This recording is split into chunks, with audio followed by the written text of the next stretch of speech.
Butzcast system. We are on location live at the Yarmouth Drive-In for Pink Talking Fish. I got Eric, Zach, and Ricky right here. How about a microphone for these guys? Let's see. All right, well, here we are, folks. It's very kind of the band to let me get back here.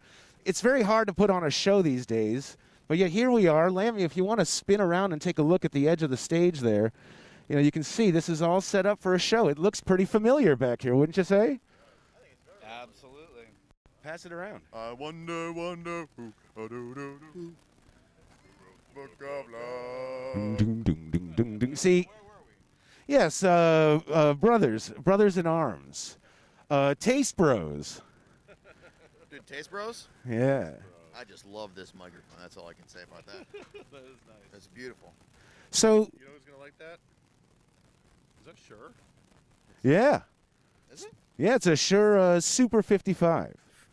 Super fucking Yeah. duper 55. Yeah, that's right. So, guys, you've managed to play a couple of these shows. Wait, can you do this interview in a walk-in impression? All right. Well, sure. Since you asked, it's kind of hard with the mask. Sure, they got it covering my face. Here we are. It's been a while. I haven't seen your faces. I still haven't seen your faces. Who's underneath there? I don't know. Could be anyone. Hey, Richard James, ladies and gentlemen. I don't know, but we're here. It's good to see you one more time, my friends.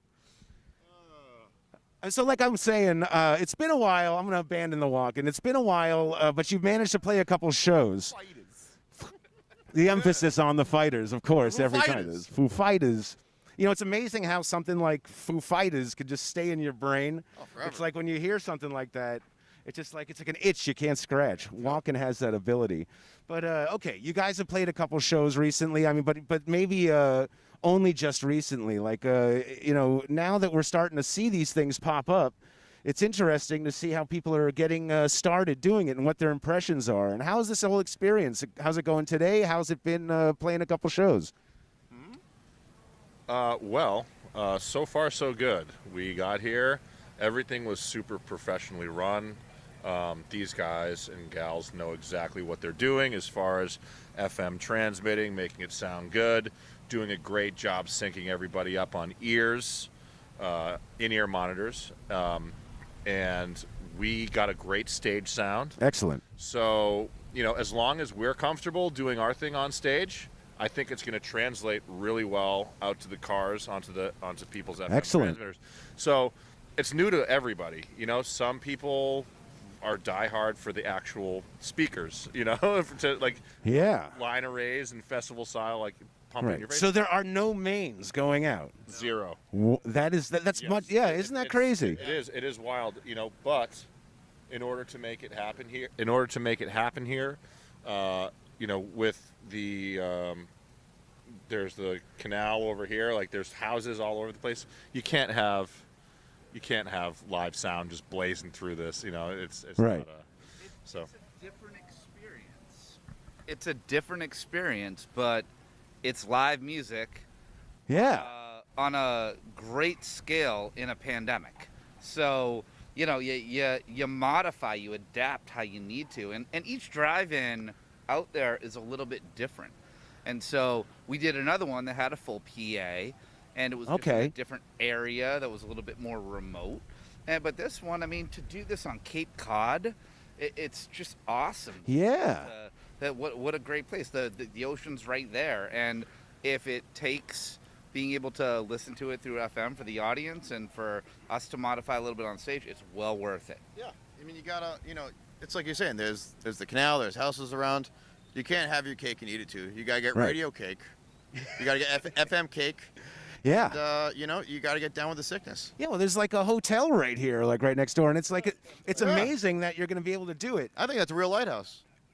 Yeah? I think it's functional. I wouldn't put it past them. I think there's a guy who hangs out up there all. You think they built a hotel around an existing lighthouse? There's an ocean over I think that's where Billy Ocean lives. I would like to. That would be great. Wouldn't it be an honor? He never really went that far. Does that mean you'll be playing? That means you should play Get Out of My Dreams, Get Into My Car. He's coming over later. Into my car. That would be a good one. Timely and topical as ever. I like it. So yeah, I mean, so you guys are back into it. I mean, I know I found from doing some of my own shows that it's like, wait a minute, how do I do this again? 100% basically. Yeah, it's like it's definitely have to shake some of the rust off. I'm speaking for myself personally. I won't speak for anybody else. But Sure. I have to shake some of the rust off. And it's like, oh, it's like I've never stopped playing the drums more or less for months in my life. And then you just get back to playing shows. Right. It's like, ooh, all right, I got this. You know?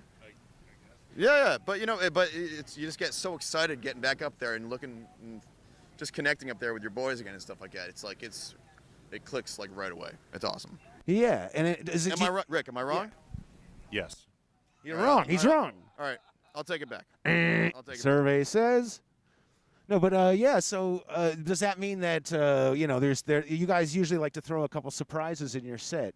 I'm not asking you to reveal your sources, but does that mean that you know, we're just going to play like songs that we know how to play, or you still manage to throw a couple curveballs in there? Playing drive-ins comes great power. Oh. With teases, with all kinds of fun stuff. So, yes, there are some fun stuff. There's some fun things going on this evening, but we cannot reveal what they are. No, But I would not ask you to. it's always exciting, you know, throwing some curveballs at the fans here. So Yeah, we wouldn't tell. You don't want to get a pack of baseball cards and know what's coming in the pack, right? exactly. No, of course not. I want to say that you know, I'm glad you brought up the fact that this is this is like a drive-in movie theater. You know, normally I know that like my formative years, I remember my first real memory, I think, was being at a drive-in movie theater where it was a double feature that my parents, I think they thought I was going to sleep through the second one. Sure.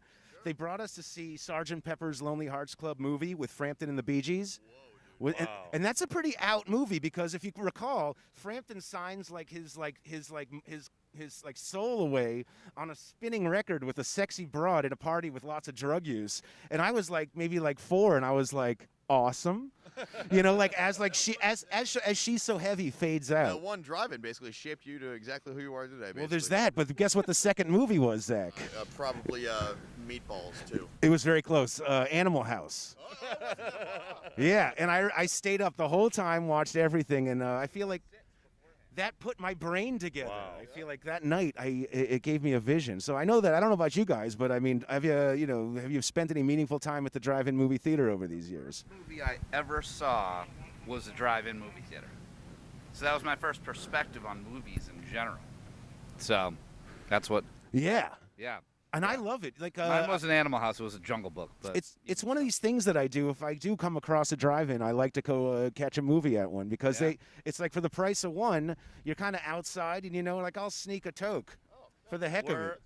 I mean, I'm not going to do that here. We're doing another drive-in in a couple weeks in Albany, and they're showing a movie right after our performance. That's neat. What's the movie? Dazed and Confused. Ooh. This guy chose it. We were thinking a couple different things. We were thinking about Walk Hard, the Dewey Cox story. We were thinking about Bill and Ted 3. Bill and Ted 3. Saw it. Predator.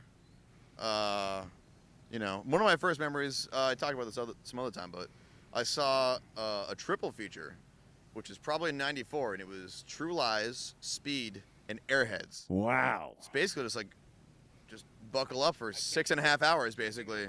I know. This is really amazing. Wow. It's awesome. Well, listen, guys, I'm going to let you get back to your pregame. Thank you. We just wanted to check in. Thanks for bringing us out here. We're going to periodically check in and give people a look at what it's like to do this. Dude, Butsy Wutsy was over there. Butsy Wutsy, he's got a lot of hair. Here, not there. Yeah, I see it. Somewhere. I see it. Butsy Wutsy had some hair. There you go. Yeah, but. Thank you, Butts. Yeah, well, no, it's great, and thank you guys once again. We'll be back in just a minute. I'm going to figure out how to do like an accurate sign out. I think I got to do that here. Yeah, look, here we go. See you in a minute. I've been going to festivals for a long time, hanging out backstage at shows, just something I kind of have a knack for. Like when I drove in here and I'm like, yeah, I'm in this lane. Well, we had to work things out, but we came right in. I brought John Lammy with me. We're taking a walk around here, what it's like to do a show in the middle of a pandemic. So here, outside, people are wearing masks at all times.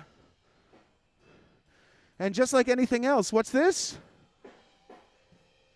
We're coming around the corner.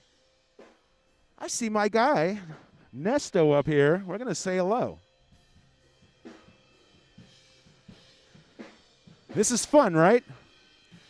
Hey, Nesto, can you hear me? Yeah, I can hear you. What's up, my friend? How you doing, Michael? Well, I don't know if you guys know, Ernesto Hernandez has been on the road with PTF for some time. This is an unusual type of situation to be getting into here, doing a show like this. I mean, we're persevering. We're stepping up, and we're making it happen. You know, we're being socially distant. Everybody's got their socially distant areas out here at the drive-in. It's great. You know, we ran everybody on in-ears because it's through a FM transmitter to try to keep the volume low. And it's been going great. Great show. Great day. That's cool. How long is this run, this latest run? We can actually hear. We're in the middle of some Floyd right now. But how long is this run? You guys started up like a week ago or something. We're only out for a couple days. Yeah, a couple days. Well, this is cool. I'm going to take a look real quick. John, if you want to come take a look, we'll show the people exactly what's happening right now.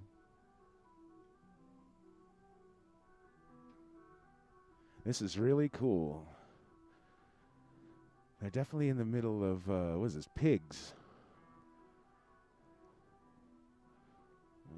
This is great.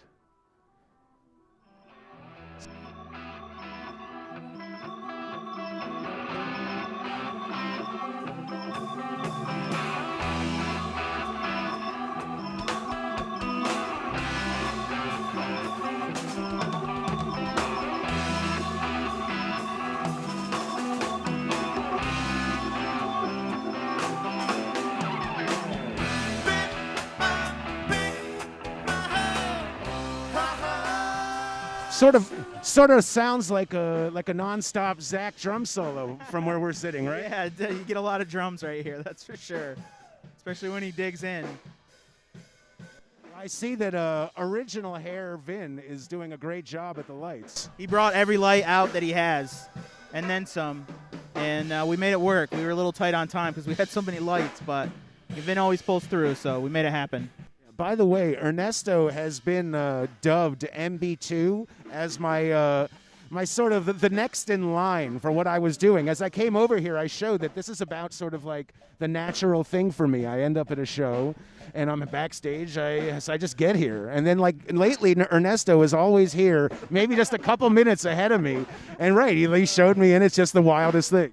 You know, I'm following in big footsteps. You know what I mean? What can I say? We've truly been doing this for years. Well, this is cool. Once again, the Pink Talking Fish guys are so hip for letting us back here to do this. Let's take maybe a quick little peek at what's going on out here. Maybe we'll peek into the monitor room just to see how that's going. Because right now, the monitor, in the land of without mains, he who controls the monitor is king. Shout out to John Lammy behind the emergency Butzcast system. We're going to take a look in here real quick. Come on in. Yeah, you can see like just a little bit of people out there. They're allowed like a little side area to stay far enough away from everybody. Everyone, if you're outside of your car, you must wear your mask. And beyond that, you have to stay in your area. And everyone's got the sound wired in through their own speakers. It's really incredible. It's basically a live stream with no video feed. Of course, there's Zach wearing flip-flops today. Is that what I see? That's pretty gully.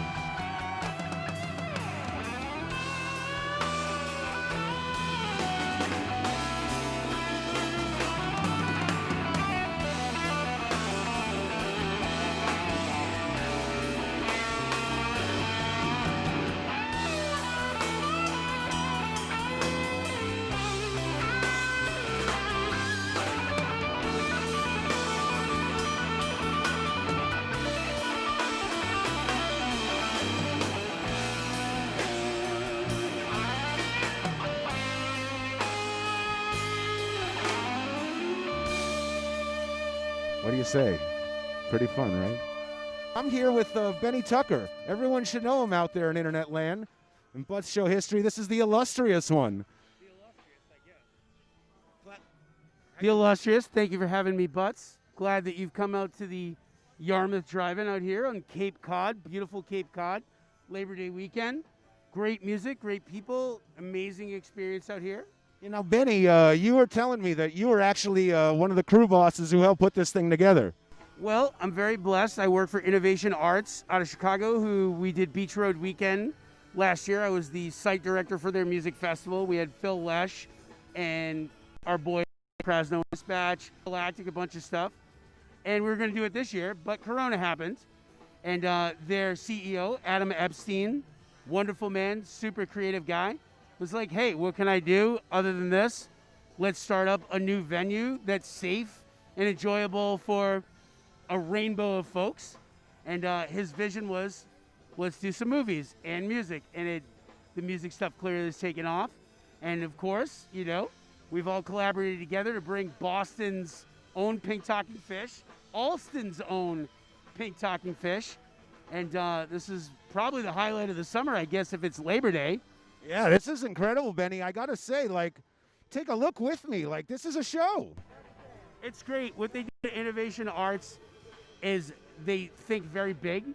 And I mean, maybe this is a club that plays the Paradise on New Year's Eve, 1,000-person cap. And now you take them to almost an arena size event like this. And I mean, it's just, it takes a lot to do it. It takes a lot of great people. And it's been a real fun journey to work with such great people. Well, Benny, you know, you do a lot of work, and it's always appreciated, whether it be building a stage or bringing artists to a town, or even getting me started in radio. Afternoon session, shout out. Me, you, and James Owens once had a radio show together. Can you believe that? I do believe that. I mean, we love high art, and we love to celebrate high art, and that's kind of why I work with Innovation Arts. And we did something that was really cool. Couple things. Barely Dead, of course.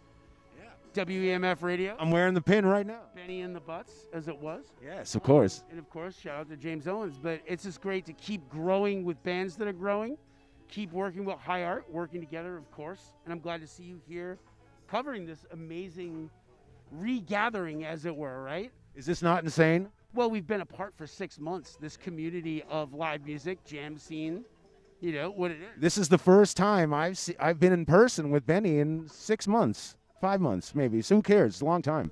Well, for me, the same thing. The last project I did with the band, Pink Talking Fish up here, I mean, we did New Year's at the Paradise. I have not seen those members of that band who I have a close relationship with since New Year's Eve because of coronavirus. We communicate every day, but it was a big emotional day to see those people that you text with still every day, stay connected. But just as you just brought up, we have not seen each other. And it's great that they provided a safe and reasonable presentation for people to interact. Yeah, and people are super chill out here. Guys, everyone, this has been Benny Tucker. He helped build this. We're going to check back.